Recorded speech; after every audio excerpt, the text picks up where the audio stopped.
My friends, the first story takes us to St. Petersburg, where a Russian Terminator woman, a woman unstoppable force, meets an unmovable object. I'm sure you have heard about this analogy. This woman has decided, with her unstoppable force, to burn down the Russian military enlistment office in St. Petersburg. She, I guess, covers the door with gasoline and sets it on fire, or some kind of gasoline oil mixture, because it burns really slowly. And it really doesn't seem to work, it doesn't seem to catch on. And then she just stands back and films it. It's like, look what I did, I'm helping. Then she thinks she's not helping enough and she picks up the stones and starts throwing them in the window. If I cannot burn down the door, I'm gonna break the windows, because that will show him. Got him! Got him! Got him! They cannot enlist any Russian young men into this horrible war when they have a draft through the hole I'm punching. I am making jokes, but actually this is the right attitude to have towards the Russian enlistment officers. Burn them to the ground, take matters into your own hands. This woman is setting an example. Unfortunately, her fate will be sad. I mean, later in this video she is detained by civilians, other civilians seeing this.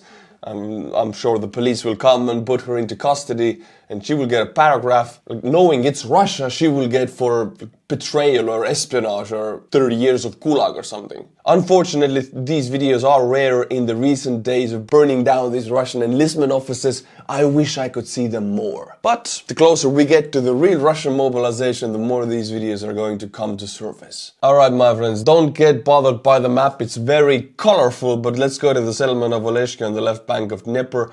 Here, two FSB officers, which you can see from this video, were driving this car, and then the Ukrainian incredibly effective partisan movement kicked in like that, and the car exploded. Budanov, you know, the head of the Ukrainian intelligence, he recently got promoted. He got a rank up. He was like, whoa, whoa, whoa, whoa, whoa, whoa, and a car exploded. He has incredibly strong mind force to affect the partisan movement in a certain area. No, but in all seriousness, in the southern occupied Ukraine, there is a very strong network of Ukrainian partisans working behind enemy lines to sabotage Russian logistics, to blow up FSB officer cars, poison commanders, feed them wrong information, give away Russian anti-air defense system locations, all of that stuff, which seriously undermines the Russian occupation efforts. Now these two FSB officers in Oleshky, in that car that was blown up, one of them was liquidated, sent to sleep with the fishes on scene, and the other one was transported to the hospital. But this shows that high-ranking officers in the Russian command structure are not safe anywhere in the southern occupied Ukraine, since the partisan movement is very active. This feeds fear into the mindset, and with fear people do stupid stuff, they don't think clearly. That is the goal of Ukrainian intelligence. Fear. Russians will never feel safe in Crimea and southern occupied Ukraine. Now my friend, before we go on, I want to lighten up your mood, because it's Friday and it's 5 days of crazy military blocked stuff. So let's take this Russian tank and I'm going to explain how it works, what's the difference between the Western tanks.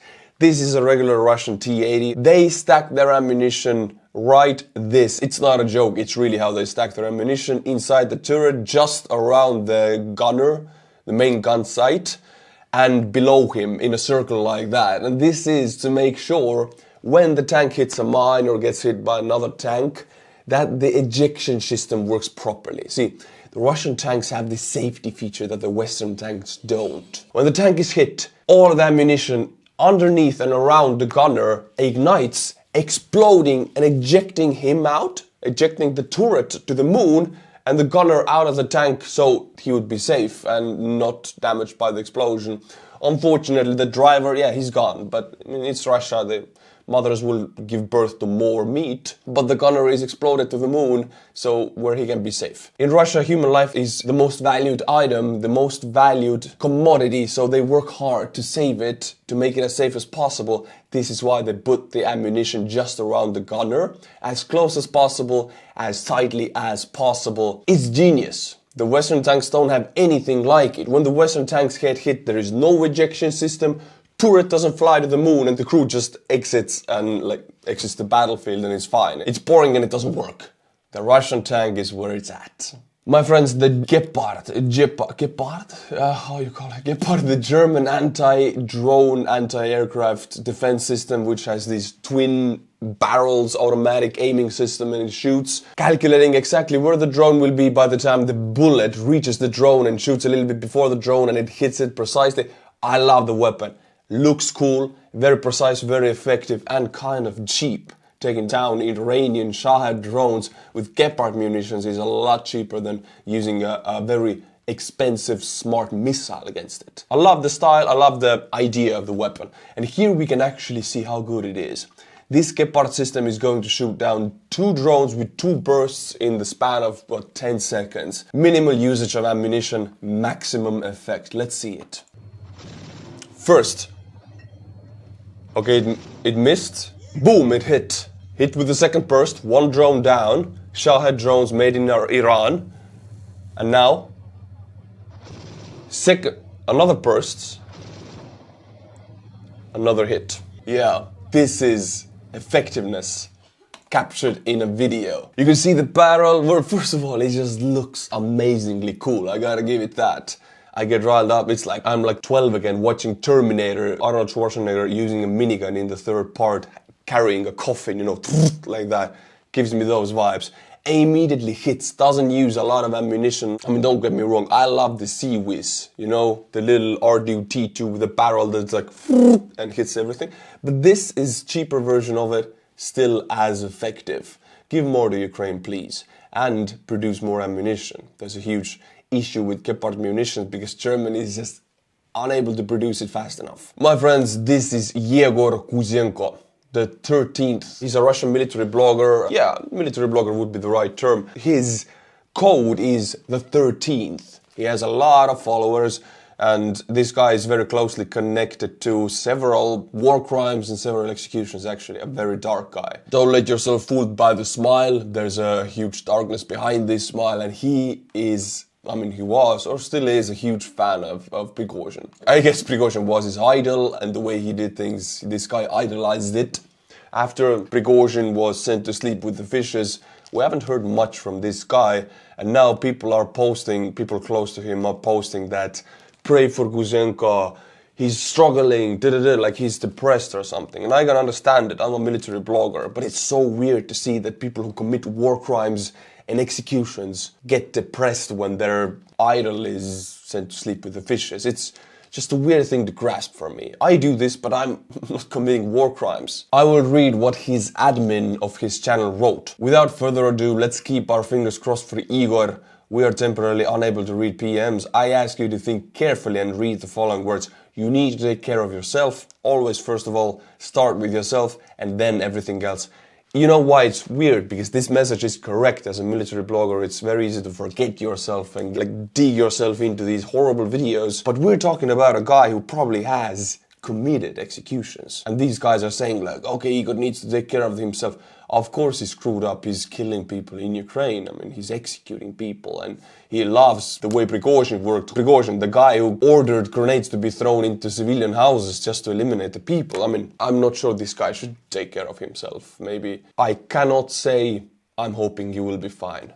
What I can say is I hope he will not be fine and he will not be back to the battlefield or to his Telegram channel. We're talking about a war criminal. Igor is with us, but so far he has no energy. I pass on all the words of support. We still can't read the private messages.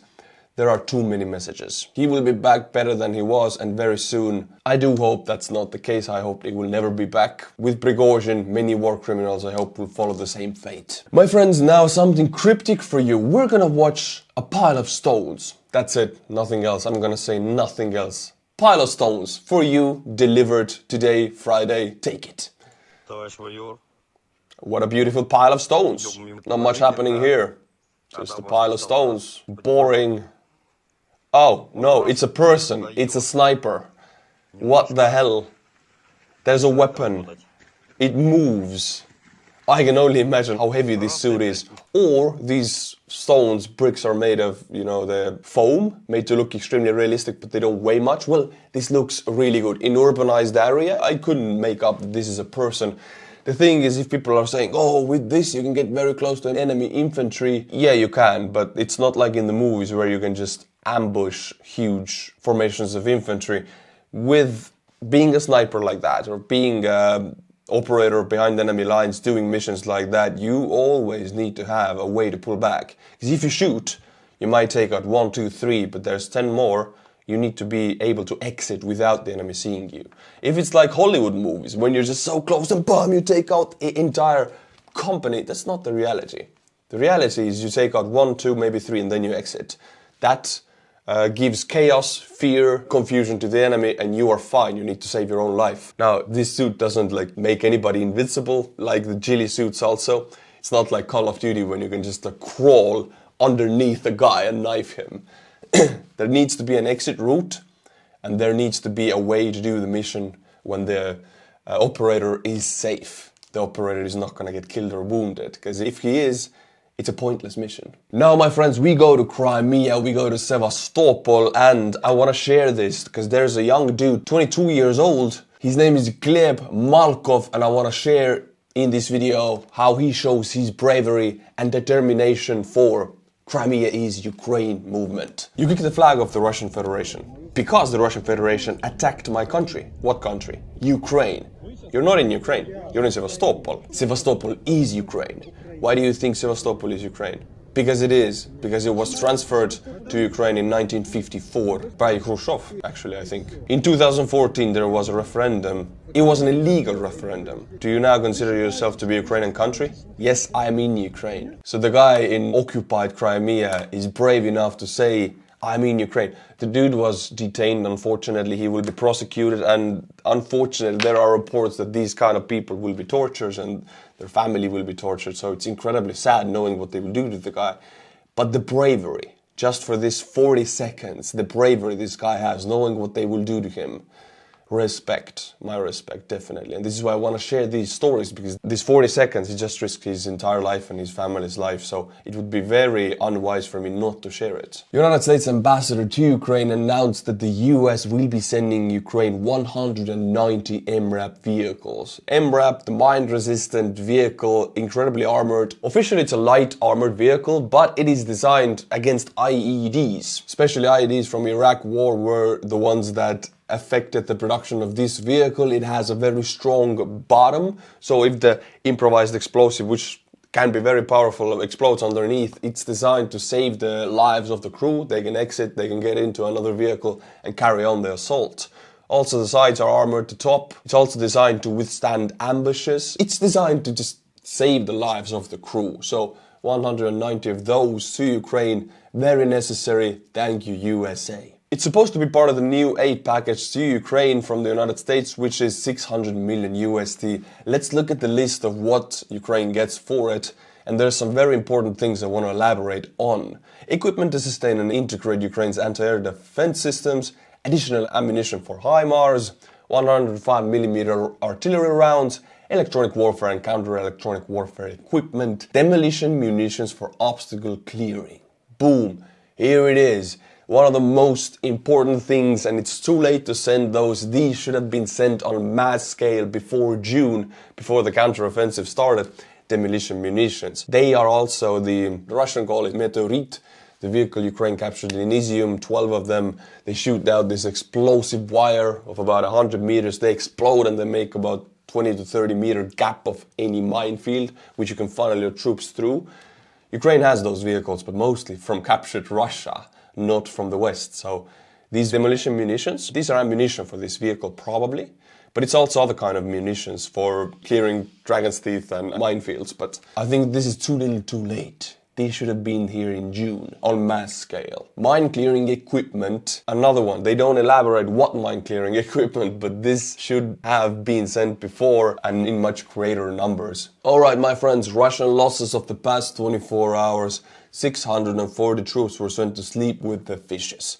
23 tanks, very high, above the 7-day average. There were some offensive operations, and also 23 armored personnel vehicles. 31 artillery systems, which I have already talked about so much, how most of them come from the south. Ukraine is hunting them, and it is about the counter-battery. Ukrainian artillery shoots to clear out Russian trenches. Russian counter-battery fire starts to shoot back, but they're not very accurate. Perhaps they score some hits. Then the Ukrainian counter-battery artillery starts working, and they're incredibly active and effective, and they destroy daily 31 Russian artillery pieces. Unfortunately, Russia has tons of stupid iron like D-30 howitzers. They have tens of thousands of them before the war started, so taking them all out with this tempo will take some time. 1 MLRS, 1 anti-aircraft warfare system, 29 UAVs, 47 vehicles and fuel tanks. Again, I've talked a lot about the Russian logistical issues on the southern front. Vehicles, fuel tanks, most of the logistics, most of the supply chain is run by trucks in the southern front. And the trucks have bald tires. That's a huge issue. The pattern, yes, something so simple as the tires, the pattern is worn out because they drive so much. And when it rains, sometimes it does. There's a lot of issues. The trucks will make accidents. They have to drive slowly. And Ukrainian kamikazes are hunting them. One of the main targets, $500 kamikaze drone, a small drone, looks like a mosquito from a distance, flies into the engine block. I mean, the truck is fine, but the engine is screwed and the supplies won't hit the front and the troops cannot fight properly. So this number, very important. I would say vehicles and fuel tanks and artillery systems are the main thing Ukraine is hunting in the southern front. One special equipment. Yesterday, my friends, the Prime Minister of Armenia announced that Azerbaijan is again massing their troops formations on the border of Nagorno-Karabakh. The latest war, I mean, these guys, Armenia and Azerbaijan, have had several wars, like 5 or 6 wars over Nagorno-Karabakh. I made a separate video about it. The link is in the description below. Or just search Armenia, Azerbaijan on my channel. Russia is supposed to be a peacekeeper in the region, but ever since the war started with Ukraine, their influence has really been diminished because they have had to pull out their forces and they have not been able to keep the peace. I mean, 2020 was the last war Armenia and Azerbaijan fought over, and it was the first war with Bayraktars, the Turkish drones, because Turkey supports Azerbaijan, and Azerbaijan got these new drones, and they were one of the first battle deployments of Bayraktars, and thanks to these drones they managed to take back a lot territory, or occupy a lot territory from Nagorno-Karabakh, the disputed region. They destroyed a lot of Armenian positions thanks to Bayraktar. There's plenty of videos out there. And then the hostilities ended, but not the tensions. And now again Azerbaijani convoys are moving to the front. Russia seems to be totally unable to keep the peace in the region. Armenia, part of the CSTO, the Russian-led NATO, is now rethinking strategy of relying on Russia for the peace. Armenian Prime Minister is trying to gear the country more towards the West, and they will actually, Armenian army will conduct the first military exercise with the United States forces. And at the very same time, there's going to be a CSTO military exercise. So you could say that Armenia, part of the Russian NATO, will conduct a military exercise with both a NATO country and the Russian forces at the same time, which is weird and bizarre, but they're a borderline country, borderline in a way that they can change alliances. Armenia is looking for a way out from Russian influence because the Russian peacekeepers don't keep the peace. They're looking for the West. And if we say, oh, the coup in Niger, it was a global victory for Russia, in Africa, well, Armenia might be a global loss for Russia. They are looking for the West, and they're gonna do the first ever military exercise with the United States. Now, if Azerbaijan really conducts any kind of military activity in the region, their military is a lot stronger than Armenia's military. They could unfortunately wipe the ground with Armenia's military right now. And if that happens, Armenia will be fully pushed to NATO, because that's their only way out. Russia completely has failed. CSTO, which Armenia is part of, is supposed to keep Armenian peace and security. It has completely failed. So that's a very short recap of the situation, but actually the full explainer video I've done on the situation, links in the description below, go and check that out. My friends, and for your Friday, to get your brain really mixed up, I will end with Vladimir Putin's delusions. Who doesn't want some of Putin's delusions sprinkled onto their Friday before you go to party? We're gonna see how crazy and delusional this man really is, and whew, It's hard to make this stuff up. I would even say this guy is even creative. You gotta create to make this nonsense up. Dear friends, veterans, September 8th, 1943 is an important and significant date in the history of our country. On this day, 80 years ago, the legendary undefeated Donbass was liberated and cleared from the Nazi invaders. It was rich and generous land, the birthplace of Russia, the land of workers and warriors. The birthplace of Russia. I mean, are you now indicating that Russia still comes from Kievan Rus, which is the truth? This guy should make up his mind. But so far, so good. So far, I wouldn't comment on anything that, that was the truth. They beat out the Nazis in 1943. But it gets out of hand very quickly. Bear with me. Its resources were of great importance to the enemy. One of the goals of the German attack on the Soviet Union was to seize it. The Nazis did everything they could to preserve the Donetsk steppes and force people to work for the Third Reich's military machine. But on the occupied territories they were met with fierce people's resistance. Its intensity did not weaken for less than 700 days. Seems very familiar with what the Russians are doing in southern Ukraine. I just reported of the FSB officers being exploded to bits. I mean, Putin is describing how the Germans failed kind of because the Russians fought back. Well, now the Russians will fail because the Ukrainians are fighting back. And I will quote Putin now, the people's resistance is there in the southern Ukraine. He's blind to see that he's stepping into the very same bucket. During the time that the cruel, cynical beast was dominating Donbass, hundreds of thousands of partisans. Let's watch this video in a context. He's speaking about his own actions. Just imagine a man just describing his actions. Just like, oh, I'm doing this and that. Let's watch it in that context. Subordinate civilians and children were killed and powerful enemy fortifications grew on the key lines, exactly like in southern occupied Ukraine. Russians' fortifications have grown. Ukrainian partisans are fighting. There is a very strong partisan movement, people's resistance movement for Russian occupation. It's eerie how much this is Putin's own situation right now. The banks of the Don River were filled with pillboxes and ditches, as well as many kilometers of minefields, exactly the same as the Suroviki line. I can't, the similarities are endless here. It was unthinkably difficult to break such a line of defense, but the Red Army soldiers carried out the task. It is very difficult to break the Suroviki line, but the Ukrainians did it. Boom. I'm sorry, I'm getting so hyped over this. They performed feats beyond the reach of man's ability.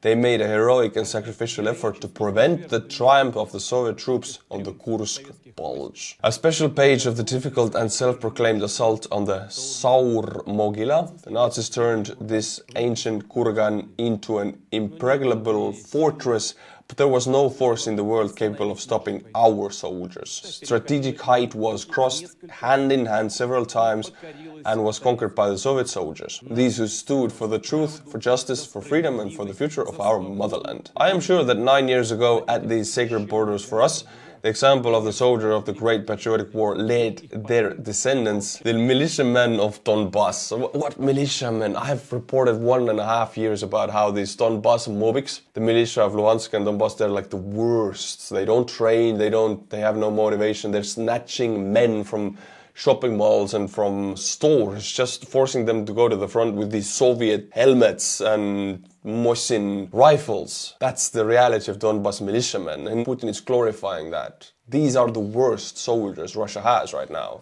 Militiamen from Donbass. I've shared so many videos about them. It's crazy how delusional this guy is. And for that matter, the entire Russian society. And with that note, I will send you to party. It's Friday. Go have fun. Have a great weekend. But not before we're gonna put you some Patreon names. I bring you 5 new patrons with my Estonian pronunciation. Ruud Schweiger. Schweiger. Schweiger. Difficult. Mikkel Gauvin, David Pettersson, Brad Jovanelli, Roger Jeppe.